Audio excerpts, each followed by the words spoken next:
유기와 함께 살펴보는 외환시장. 이론 공부인. 한눈에 살펴보는 외환시장. 두 번째 이야기입니다. 앞편에서는 환율 변동의 대내적 요인까지 살펴보았고, 지금부터는 대외적 요인과 외환시장의 종류 등을 살펴보겠습니다. 이제 대내적인 요인은 마무리하고 교역 상대국과의 대외적인 요인을 살펴보겠습니다. 대외적인 요인이라는 것은 국내 요인이 외국, 즉 무역 교역국의 상황과 비교해서 어떻게 평가되는가 혹은 어떻게 예측되는가를 고려한 것입니다. 다분히 상대적일 수 있고 상황에 따라 다르게 해석되기도 하지만 이 또한 절대적인 통화의 양이 줄어드는 요인인가, 증가하는 요인인가를 생각하면 쉽게 답을 구할 수 있습니다. 첫째로 양국 간의 금리 차이입니다. 어떤 국가와 금리의 차이가 있으면 수수료, 환전 비용 등을 고려해서 어느 정도의 비용을 초과하는 이익이 발생한다면 자금은 금리가 낮은 국가에서 높은 국가로 이동하게 됩니다. 한국의 금리가 3.5%이고 미국의 금리가 5.25%라고 하겠습니다. 만약 다른 환전 비용이 없다고 가정했을 때 자금을 한국에서 미국으로 보내면 단순 금리 차로 인해 1.75%의 무위험 차익 수익이 발생하는 것입니다. 이때 한국에서 달러를 사서 미국으로 보내야 하므로 달러 수요가 증가하고 환율은 올라가는 것입니다. 반대로 한국의 금리가 높아 외국에서 한국으로 자금이 들어온다면 환율은 내려갈 것입니다. 금리 차이를 이용한 투자인 캐리 트레이드라는 개념이 여기에 적용되는 것입니다. 일본의 제로 금리에 대한 엔캐리 트레이드가 대표적인 사례입니다. 만약 우리나라가 경제적 전반에 관한 사항이 안정적이라면 해외에서는 우수한 노동력과 기술을 가진 우리나라에 투자를 많이 하고 싶어 할 것입니다. 이럴 경우 해외에서 국내로의 투자 증가는 해외 자금의 국내 유입이 증가하는 것이므로 해당 통화를 우리 원화로 바꿔야 할 것이고 환율은 내려가게 되는 것입니다. 어떤 나라의 지진이 일어났다, 내전이 일어났다, 전쟁이 발생했다, 이상기후로 인한 재해가 났다 등등 원자재 생산 차질혹은 경제활동에 이상이 예상되는 경우 해당 국가와의 환율은 변동하게 되는 것입니다. 이처럼 정치적, 경제적, 지정학적 불안정성이 증가한다, 위험이 생긴다는 것은 환율 상승 요인이 되는 것입니다. 자, 이번엔 원자재 가격입니다.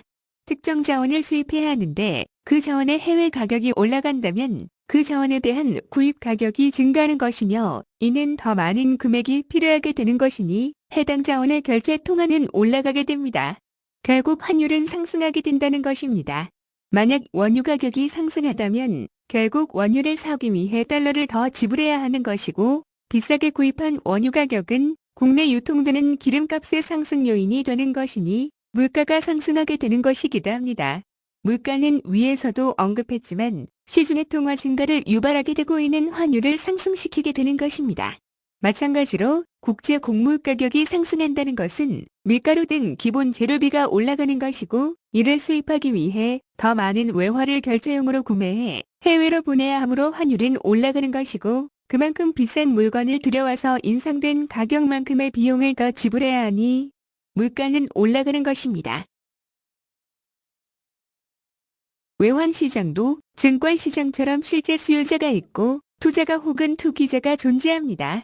가격이라는 것은 어떤 상품이나 무형의 재화가 이 정도의 가치가 있다고 상호 간에 합의한 것입니다. 그러나 실제 수요자만으로는 필요 충분을 다 채울 수 없기에 그 상품의 가격 사이사이에 투자가 혹은 투기자가 개입되어 부족한 가격대를 메꿔줘야 하는 것입니다. 이것이 긍정적인 효과를 줄 때는 유기적으로 안정적인 서로 간의 필요를 충족시켜주는 것이기에 시장은 원활하게 작동됩니다. 하지만 어떤 특정 세력이 악의적 혹은 고의적으로 가격 왜곡을 노린다면 시장은 급격하게 한쪽으로 치우칠 수도 있습니다. 특히나 그 외환시장의 규모가 작은 국가에 통하는 해외 헤지펀드의 악의적 조작에 의해 급격한 가격 흐름을 보일 수도 있습니다. 이를 커버하기 위해 각 국가는 외환보유고라는 금고를 만들어 자국 통화의 급격한 가격 변동을 막기 위해 시장에 개입하곤 하는 것입니다. 이상 몇 가지를 살펴보았지만 실상은 이외에도 환율은 다양한 요인에 의해 움직입니다. 각국의 경제 지표와 그 지표의 향후 기대 심리, 선 반영되었던 기대감에 대한 실제 발표된 수치에 대한 실망감 등등.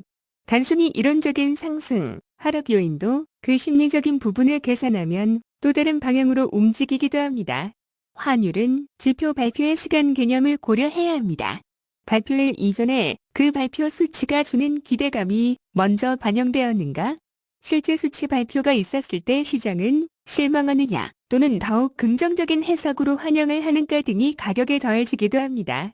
하지만 기본적으로 통화량의 개념에서 증가하는 요인인가 감소하는 요인인가를 잘 생각해보면 환율이 올라갈 것인가, 내려갈 것인가를 파악할 수 있을 것입니다. 지금까지 우리는 환율에 영향을 미치는 요인들을 살펴보았습니다. 이제는 외환시장은 어떤 곳이 있는가를 살펴보겠습니다. 외환시장은 전통적인 현물시장과 선물, 옵션 시장으로 구분됩니다. 왜 이렇게 다양한 시장이 복잡하게 있는가? 그것은 태초에 실제로 물건이 왔다 갔다 하는 현물시장이 존재하고 그렇게 물건을 사고 팔고 하다 보니 미래의 가격 변동에 대한 불안감이 생겨나는 것입니다. 그래서 가격 변동에 대한 불안감을 상쇄하기 위해 미래 가격에 대한 약속으로 선물 시장이 존재하고 선물 시장만으로 부족해 더욱 구체적인 조건을 추가한 옵션이라는 시장까지 확대되어 발전되었다고 생각하시면 됩니다.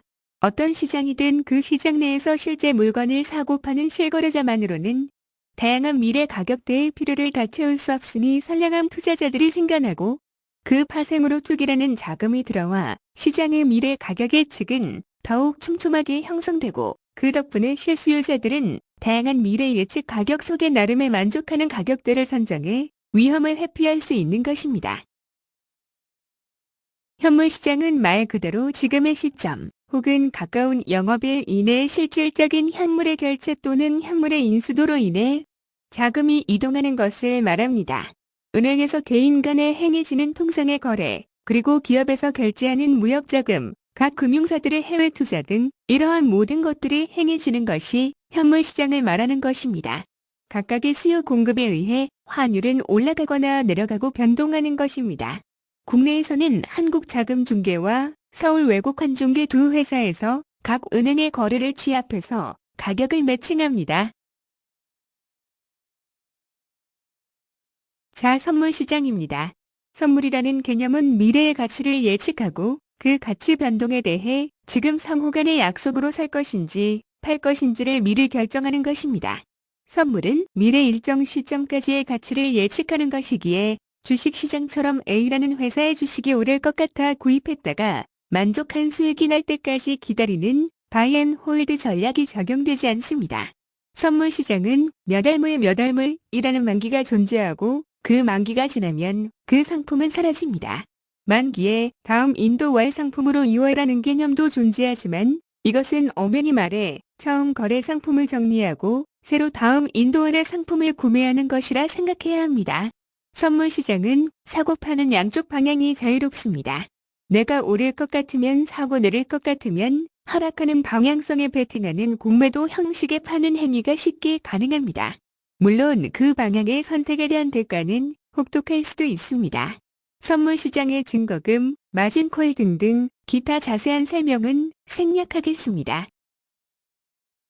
다음은 옵션 시장입니다. 옵션은 이러한 선물시장의 방향성에 대해 세부적인 조건을 적용해서 거래를 하는 것입니다. 콜옵션은 미래 시점의 일정 가격으로 살 수 있는 권리, 풋옵션은 팔 수 있는 권리를 가지는 것입니다.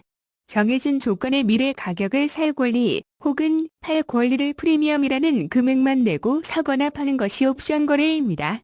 만기의 행사 권리를 포기하면 프리미엄만큼의 금액을 손해보는 것입니다. 자세한 설명은 복잡한 내용이라 생략하겠습니다. 암튼 선물이든 옵션이든 이러한 미래의 일정 시점에 대한 가격을 예측해서 거래를 약속하는 것입니다. NDF 시장은 영화 용어 그대로 논-딜리버러블 포워드, 미래의 물건으로 결제하는 것이 아니고 사고 파는 가격의 차액만 결제하는 거래를 말합니다. 일반적으로 주요 통화와 개발도상국 간의 통화 간에 많이 이루어지는 거래입니다. 주요 통화인 달러, 엔화, 유로 등은 거의 24시간 선물 시장에서 거래가 이루어지고 거래량 또한 활발한 편입니다. 하지만 개도국의 경우는 해당 통화의 국제적 효용성이 떨어지고 수요도 적어 거의 거래가 이루어지지 않습니다. 하지만 기업이나 금융기관 등 무역이나 해외 투자 등이 이루어지는 입장에서는 밤 시간 동안의 가격 변동이 중요하기에 차익 거래 시장에서 가격 변동에 대한 모니터링과 거래가 이루어지는 것입니다. 우리나라의 경우는 미국 달러와의 차익 거래 시장이 다음날 아침 개장가에 영향을 미칩니다. 지금까지의 내용을 한눈에 비교할 수 있게 정리해 보았습니다. 물론 가교인은 예상 기대 심리에 대한 결과, 발표 시점의 실망감, 혹은 예상 수치를 뛰어넘는 수치 발표 등의 요인으로 인해 반대 상황이 발생될 수 있습니다. 시장은 항상 살아있다는 것이고 시장의 흐름에 역행하지 말아야 합니다. 표 내 화살표는 원론적인 방향성을 설명한 것입니다. 천천히 되짚어 보시면 도움이 될 것입니다. 외환시장의 마지막은 역시 규제와 법규, 각종 위험관리 등이 있겠지만 전문적인 학습이 필요한 내용이라 여기서는 생략하겠습니다. 본 유튜브는 이러한 경제적 요인, 즉 펀드멘털을 30% 정도 가지고 나머지 70%를 차트만으로 예측해보려 합니다. 물론 전통 차티스트들은 차트 속에 모든 펀드멘털이 다 포함되어 있다고 전제하고 있지만 미래 예측이라는 부분에서 조금은 신중을 기하고자 이러한 기본적인 경제 지식을 살펴보고 시작하겠습니다. 지금까지 외환시장의 기본적인 내용을 살펴보았습니다. 전문적으로 영상을 배운 것이 아니라서 엉성하고 부족한 부분이 많은 점 사과드립니다. 시간이 지나가면 조금씩 발전해 나가겠지요. 그때까지 많은 응원 부탁드립니다. 다음 시리즈는 한눈에 살펴보는 기술적 분석입니다. 간단한 캔들 차트 분석 그리고 지지선 저항선, 각종 수치를 조합해 만드는 추세 추종형 지표, 추세 전환형 지표, 그리고 엘리어트 파동이론 등 개략적인 부분을 살펴보겠습니다.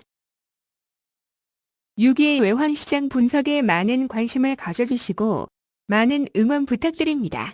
구독, 좋아요, 또 꼭 눌러주세요. 감사합니다.